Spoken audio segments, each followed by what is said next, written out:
was swelling as a forklift carried the humongous tuna toward the marina's official scale. Christ, was that scale even big enough? Captain Preston beamed, giving a hearty slap to the back of the groom-to-be and announcing that he'd never met a finer bunch of anglers in all his life. "You guys are the best," he said, "and you proved it today." "Rather be good than lucky," one guy shouted back. Of course, the truth would stay strictly between him and Jeff. These big city misfits had no clue what they were doing. They couldn't catch a cold, let alone a fish. Yet here they all were, basking in the relentless click, click, click of digital cameras, the crowd, the excitement, the anticipation of the weigh-in growing bigger by the second. "Tie her up good," urged Captain Steve as the tail of the tuna was wrapped with double-braided rope, the strongest on hand.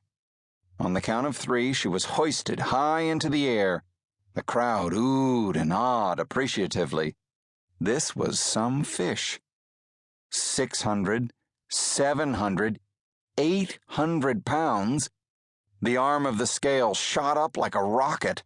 When it finally settled at a record-busting 912 pounds, the entire marina let out a tremendous roar, the bachelor party guys loudest of all. And that's when it happened. Plunk! Something very strange fell out of the tuna's mouth. 3.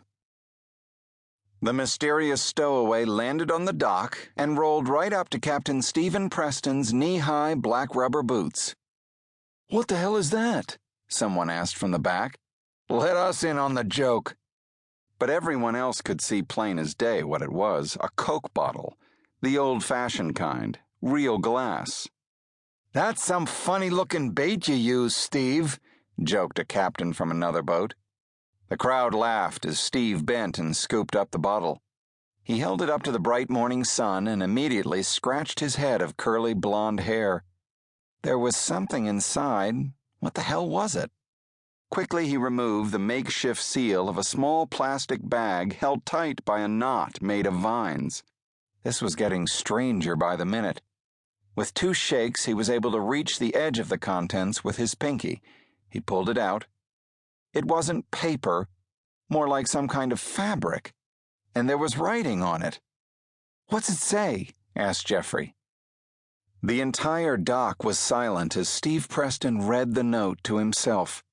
The words were written in a deep crimson color, smudged but still legible. Could that be blood? He was wondering now.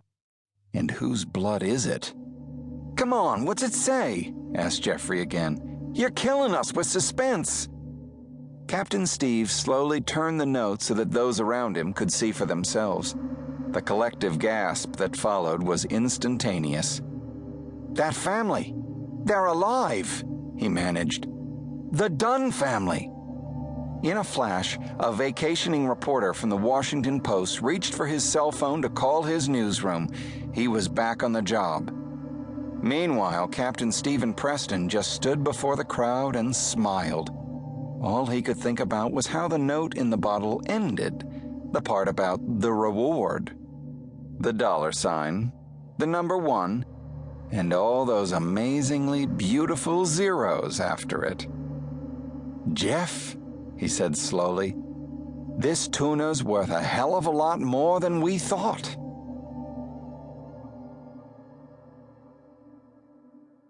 Part 1. The Family Undone. Chapter 1. I'm crazy, right? I mean, I have to be absolutely certifiably mad to take this trip. This sailboat extravaganza with my family. And Jake. I've had this same thought for weeks. But today is the first time I'm saying it out loud. Screaming it, actually, at the top of my lungs. Thankfully, Mona's Upper West Side office used to be a recording studio for a talk show host. The walls are soundproof, or so Mona tells me. The way I'm acting, they should also be padded.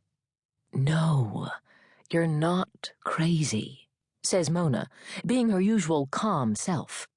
On the other hand, are you biting off more than you can chew?